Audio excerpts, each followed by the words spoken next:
मंगलहारी उमा सहित जेहि जपत पुरारी। जानि निर्पहियापन याधीना बोला तापस कपट प्रवीणा। सत्य कहऊँ भूपति सुनु तोहि जगनाहिन दुर्लभ कछु मोहि। अवसि काज में करिहऊँ तोरा मन तन बचन भगत ते मोरा। जोग जुगति तप मंत्र प्रभाऊ फलइत वै जब करिय दुराऊ। राजा को अपने अधीन जानकर कपट में प्रवीण तपस्वी बोला, हे राजन सुनो, मैं तुमसे सत्य कहता हूँ, जगत में मुझे कुछ भी दुर्लभ नहीं है। मैं तुम्हारा काम अवश्य करूँगा, क्योंकि तुम मन वाणी और शरीर तीनों से मेरे भक्त हो। पर योग युक्ति तप और मंत्र का प्रभाव तभी फलीभूत होता है जब वे छिप कर किए जाते हैं। जो नरेश में करो रसोई तुम परुसहु मोहि जानन कोई। अन्न सो जोई जोई भोजन करई सोई सोई तब आय सोई अनुसरई। पुनि तिन के गृह जेवई जोऊ तब बस होई भूप सुनु सोऊ। जायु पाय रचऊँ निर्भयेहु संबत भरि संकल्प करेऊ। हे नरपति, मैं यदि रसोई बनाऊं और तुम उसे परोसो और तुझे और मुझे कोई जानने न पावे, तो उस अन्न को जो जो खाएगा सो सो तुम्हारा आज्ञाकारी बन। राजा सत्यकेतु का पुत्र थे।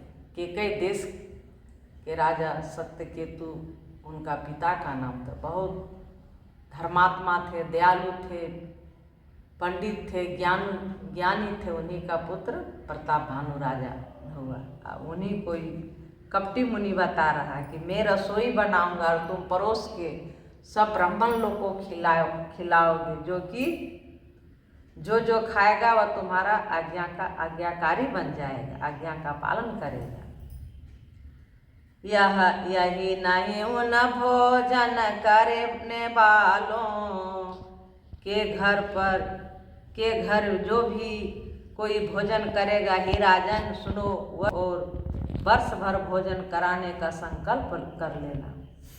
राजा को बोल रहे हैं कि हे राजन, भोजन तुम कराना, मैं परोसूं बनाऊंगा और तुम अभी संकल्प ले लो। ये बात किसी को न बताना। नित नूतन द्विज सहस सत भरहु सहित परिवार।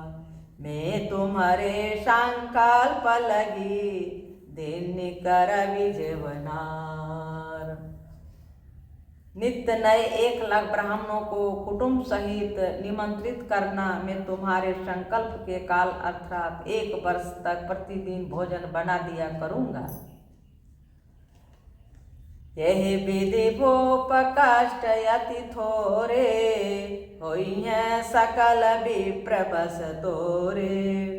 करियऊँ विप्र होम मख सेवा तहि प्रसंग सहजहि बस देवा। और एक तोई कहूँ लखाऊँ मैं यही बेस नयायब काऊ। तुम्हारे उपरोहित कहूँ राया हरियाणव में करी निज माया। हे राजन, इस प्रकार बहुत ही थोड़े परिश्रम से सब ब्राह्मण तुम्हारे वश में हो जाएंगे। ब्राह्मण हवन यज्ञ और सेवा पूजा करेंगे तो उस प्रसंग संबंध से देवता भी सहज ही बस में हो जाएंगे। मैं एक और पहचान तुमको बताए देता हूँ कि मैं इस रूप में कभी न आऊँगा।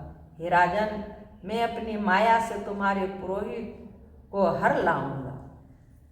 में कपटी मुनि बोले राजा को कि हे राजन, मैं इस रूप से नहीं जाऊंगा और अपना माया से आपका जो पुरोहित है उसे हम हरण कर लेंगे और पुरोहित के रूप में हम ही जाएंगे वहाँ पर। राजा तो भर्म में पड़ गए थे, काल के वश में राजा हो गए थे। तपबल तय करिया पुषमाना, रखिया हुइया बरस परवाना। मैं धरिता सुबेसु सुनु राजा, सब विधि तोर समारव काजा। गे निसि बहुत शयन अब कीजे, मोहि तोहि भूप भेंट दिन तीजे। मैं तपबल तोहि तुरग समेता, पहुँचे यों सोबत ही निकेता। तप के बल से उसे अपने समान बनाकर 1 वर्ष तक यहाँ रखूंगा और हे राजन सुनो, मैं उसका रूप बनाकर सब प्रकार से तुम्हारा काम सिद्ध करूंगा। हे राजन, रात बहुत बीत गई, अब सो जाओ। आज से तीसरे दिन मुझसे तुम्हारी भेंट होगी। तब के बल से मैं घोड़े सहित तुमको सोते ही घर पहुंचा दूंगा। कपटी मुनि बोल रहे हैं कि आपका पुरोहित को ला करके मैं यहाँ वर्षों तक यहाँ रखूंगा और उनका रूप बना करके मैं तेरा घर पहुँचेंगे। राजा को बोल रहे हैं और बोल रहे हैं कि राजन, अब बहुत रात बीत गई है, अब तुम सो जा। आज से तीसरे दिन हमारे और तुम्हारे में भेंट होगी। मैं आयब सोई बेसुधरी, पहुँचानहु तब मोर। जब एकांत बोलाई सब, कथा सुनाबो तो। मैं वही पुरोहित का वेश धारण धर कर आऊँगा। जब एकांत में तुमको बुलाकर सब कथा सुनाऊंगा तब तुम मुझे पहचान लेना। शयन के न निर्भयायु समानी, आसन जाई बैठ छल ज्ञानी। श्रमित भूप निद्रायति आई, सो किमि सोव सोच अधिकाई।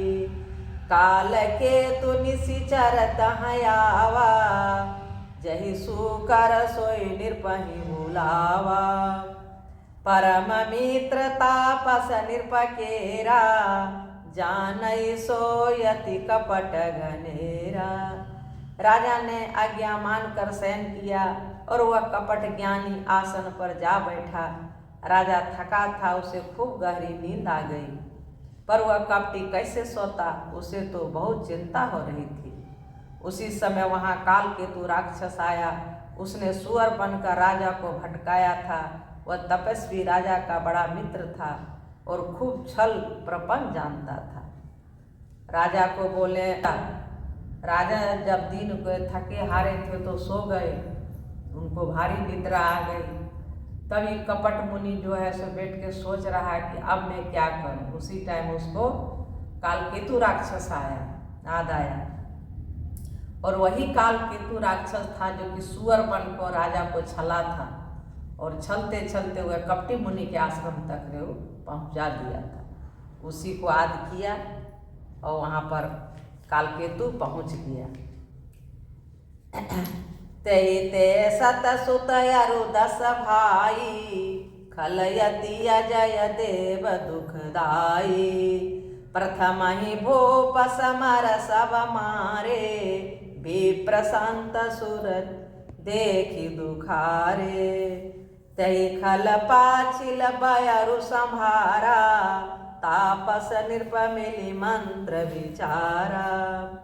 जहिर पूछय सोई रचहु पाओ, भावी बस न जानू कछुराओ।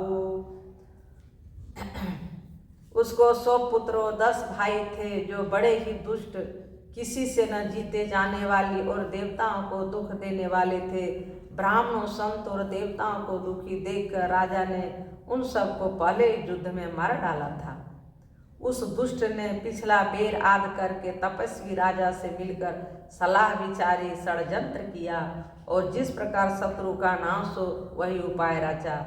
भावी बस राजा प्रताप भानु कुछ भी न समझ सका। वह जब आया, दोनों कालकेतु राक्षस और कपटी मुनि दोनों विचार करने लगा कि इसको ऐसा षड्यंत्र रचो, ऐसा इसको करो कि इसका परिवार सहित इसका विनाश हो जाए।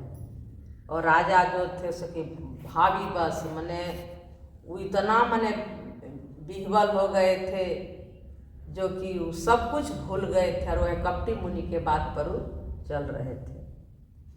रिपु तेजसी अकेलयपि लघु करि गनियन ताव, अजहु देत दुख रवि ससिहि सिरयब शेषित राव। सियावर रामचंद्र शंकर जी भजो। तेजस्वी शत्रु अकेला भी हो तो भी उसे छोटा नहीं समझना चाहिए। जिसका सिर मात्र बचा था वह राहु आज तो सूर्य चंद्रमा को दुख देता है। इसलिए संत मुनि कहते हैं कि शत्रु कितनों भी छोटा हो, कितनों भी अकेला हो, लेकिन शत्रु को कभी उसे छोटा मत सोचो और उसे कमजोर मत सोचो कि कमजोर है। शत्रु शत्रु होता है। जिस तरह से राहु केतु सूर्य जो चंद्रमा को ग्रसित करता है, उसी तरह से यह कपटी मुनि बन गया था। हरसि मिलऊँ उठी भयऊँ सुखारी, मित्र ही कही सब कथा सुनाई, जातु धान बोला सुख पाई। अब संधाय रिपु सुनहु नरेशा, जो तुम किन्न मोर उपदेशा। परिहरि सोच रहूं तुम सोई, बिनियो सद बियाद विधि खोई। तपस्वी राजा अपने मित्र को देख प्रसन्न हो उठकर मिला और सुखी हुआ। उसने मित्र को सब कथा को सुनाई। तब राक्षस आनंदित होकर बोला, हे राजन सुनो, जब तुमने मेरे कहने के अनुसार इतना काम कर लिया तो अब मैंने शत्रु को काबू में कर ही लिया। समझो तुम अब चिंता त्याग सो रहो। विधाता ने बिना ही दबा के रोग दूर कर दिया है। कालकेतु राक्षस से मंत्रणा करके कपटी मुनि बोले। तब राक्षस जो है सो बोलता है कि हे राजन, आप निश्चिंत रहिए, मैं अभी शत्रु प्रताप भानु राजा जो थे बोले तो मेरा शत्रु है, इसको मैं बस में कर लिया, अभी जाएगा कहाँ। और आप चिंता को त्याग दीजिए, बिना दबा के ही रोग दूर कर दिया जाएगा। कालकेतु बोल रहा है कपटी मुनि से। कुल समेत कुमूल बहाई, चौथे दिवस मिलब में आई।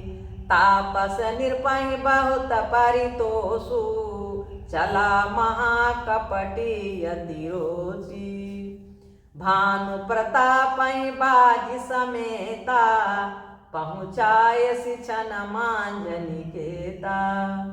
निरपहि नारी पहि शयन कराई, हयगृह बांध शिवाजी बनाई।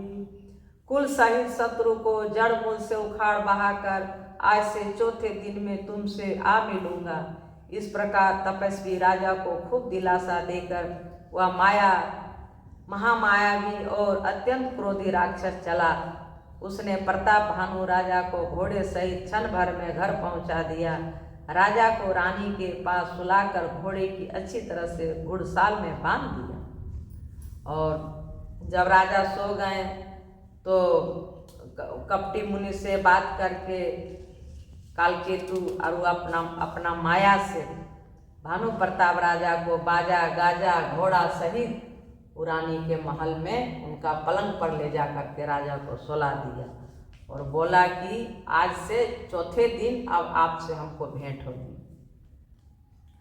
राजा के उपरोहित ही हरि ले गयऊँ बहो, ले राख सिगिर खो हमहूँ माया करी मति होर। सियावर रामचंद्र शंकर जी भजो। फिर वह राजा के पुरोहितों को उठा ले गया और माया से उसकी बुद्धि को भ्रम में डालकर उसे अपने पहाड़ की खोह में ला रखा। आप बिरंच परोहित रूपा, परऊ जायत से जयनूपा। जाग्यो निर्भयन भयं बिहाना, देखी भवन यति अचर जुमाना। मुनि महिमा मन मऊ अनुमानी, उठे गवई जहि जानन रानी। कानन गयं बाज चढ़ते, पुर नर नारी न जान्यु केही। गए जाम जुग भूपति आवा, घर घर उत्सव बाज बधावा। उपरोहित ही देख जब राजा, चकित बिलोक सुमरि सोई काजा। मन में मुनि की महिमा की अनुमान करके वह धीरे से उठा, जिसमें रानी ने जान पावे। फिर उसी घोड़े पर चढ़कर वन को चला गया। नगर के किसी भी स्त्री पुरुष ने नहीं जाना। दोपहर बीत जाने पर राजा आया। घर घर उत्सव होने लगे और बधावा बजने लगा। तब राजा ने पुरोहितों को देखा। तब वह अपने उसी कार्य का स्मरण कर उसे आश्चर्य से देखने लगे। जब राजा सो गए, जब सवेरा हुआ, उनका नींद टूटा तो देखा कि हम सही अपना घर में सोए हुए सही। वो मुनि का तब था। तब ने हम आज उनका महिमा सब यहाँ पर चलाएं। राजा सोचने लगा। उसके बाद राजा चला गया जंगल में जा कर के, और वह कपटी मुनि से भेंट किए। भेंट करने के बाद फिर कुछ समय में वो अपना घर आ गए। घर आ कर के और देखें कि पुरोहित वही जो पास महल में आया, और राजा देखे चकित हो गए कि सही में वो मुनि बोले हैं, महात्मन बोले हैं कि हम तप के बल पर हम सब कुछ करते, और आपको भी तप के बल पर आपका सब कार्य सिद्ध होगा। सही में हुआ है। और उसके बाद वहाँ अपना नगर आकर के पूरा बाजा बजने लगा, और आश्चर्य से राजा देखने लगे। जोग सम निरपय गए दिन तीनी, कपटी मुनि पद रहमति लीनी। समय जानयु परोहित आवा, निर्भय मते सब कहि समुझावा।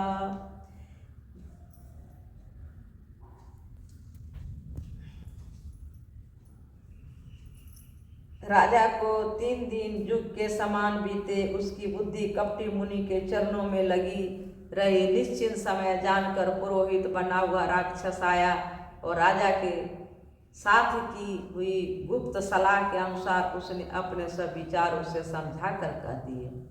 निर्पहर स्यों पहचानी गुरु, भ्रम बस रहा न छे। बरे तुरत सत सहस बर, विप्र कुटुंब समेत। संकेत के अनुसार गुरु को उस रूप में पहचान कर राजा प्रश्न हुआ।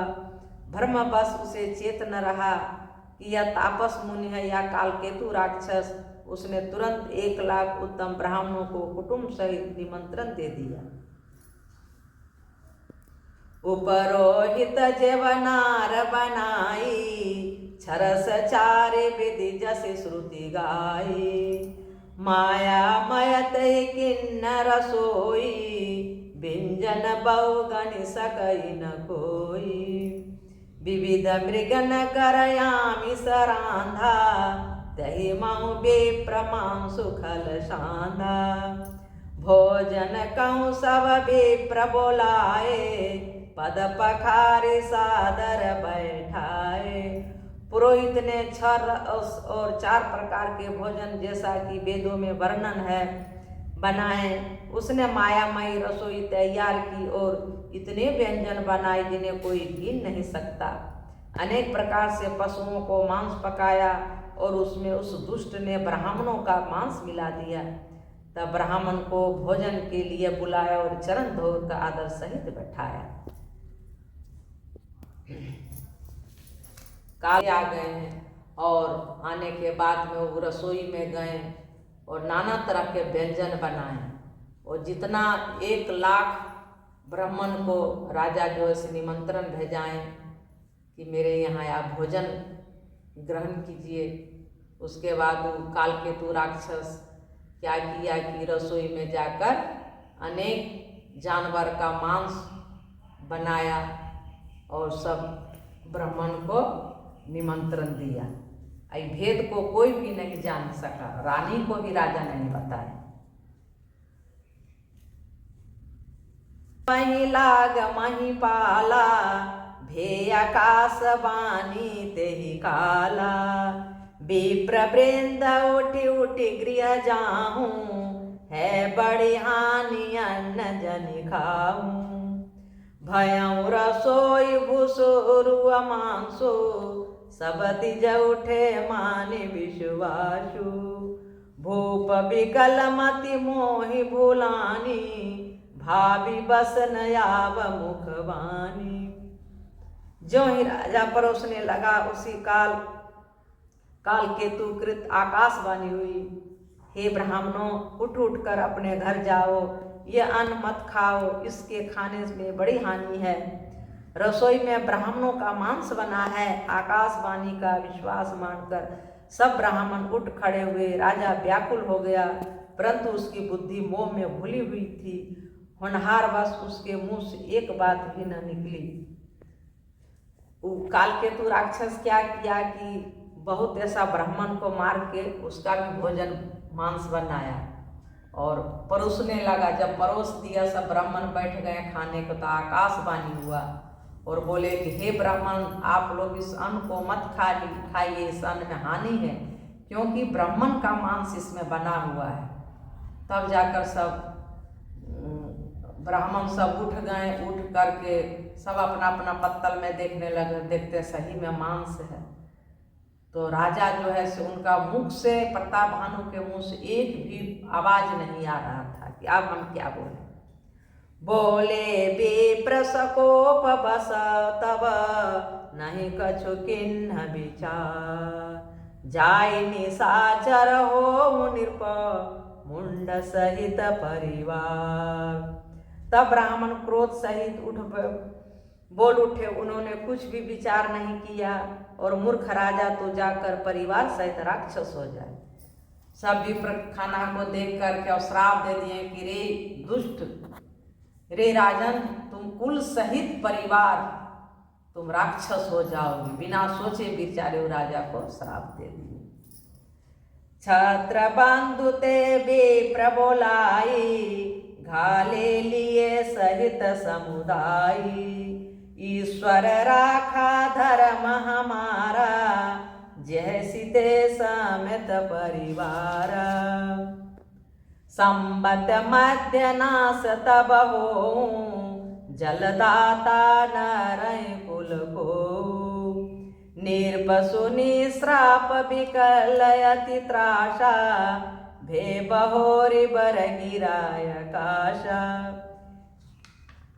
रे नीच क्षत्रिय, तूने तो परिवार सहित ब्राह्मणों को बुलाकर उन्हें नष्ट करना चाहा था। ईश्वर ने हमारे धर्म की रक्षा की, अब तू परिवार सहित नष्ट होगा। 1 वर्ष के भीतर तेरा नाश हो जाएगा। तेरे कुल में कोई पानी देने वाला तक न रहेगा। साफ सुनकर राजा भय के मारे अत्यंत व्याकुल हो गया। फिर सुंदर आकाशवाणी हुई, बेप्रसाप विचारी न दिन्हा, नहीं अपराध भूप कछु किन्हा। चकित बेप्र सब सुनि नववाणी, भूप गयौ जहाँ भोजन खानी। तहाँ नयासन नहीं बेप्र सुवारा, फिर उराओ मन सोचय पारा। यह प्रसंग मैं सुर न सुनाए, त्रसित परौ यवनीय कुलाई। हे ब्राह्मणों, तुमने विचार कर साफ नहीं दिया। राजा ने कुछ भी अपराध नहीं किया। आकाशवाणी सुनकर सब ब्राह्मण चकित हो गए। तब राजा वहाँ गया जहाँ भोजन बना था। देखा तो वहाँ न भोजन था न रसोईया, ब्राह्मण ही था। तब राजा मन में अपार चिंता करता हुआ लौटा। उसने ब्राह्मणों को सब वृत्तांत सुनाया और बड़ा ही भयभीत और व्याकुल होकर वो पृथ्वी पर गिर पड़ा। भूपति भावी मिटई नहीं, जद्पि न दूषण तो, किए अनत्या होई नहीं, विप्र शापयति घोर। सियावर रामचंद्र शंकर जी भजो। हे राजन, यद्यपि तुम्हारा दोष नहीं है तो भी होनहार नहीं मिटता। ब्राह्मणों का शाप बहुत ही भयानक होता है, यह किसी तरह भी टल नहीं सकता है। जब भयानक श्राप दे दिए सब ब्राह्मण लोग और बोले कि अब जो है सो भाई आखिर खाना ही कैसे बना। तो राजा जो है सो रसोई गए, रसोई में जाकर देखते हैं कि न कोई खाना बनाने वाला है, न कोई खाना यहाँ रखा हुआ है, रसोईया है कोई नहीं है। वो ब्राह्मण देवता लोग भी जाकर वहाँ देखते देखते कोई कुछ नहीं। तब राजा जो जितना उनका साथ में बीता हुआ था जंगल में सारी कहानी कह के ब्राह्मण लोग को सुनाए। जब सुने तो ब्राह्मण लोग बोले कि भावी बस, अब जो है विधाता को जो लिखा था भावी बस में तुम हो गए हो, अब तो मेरा जो श्राप दिए हो तो श्राप मिटने वाला नहीं है। इतना ही बोल के जय श्री राम।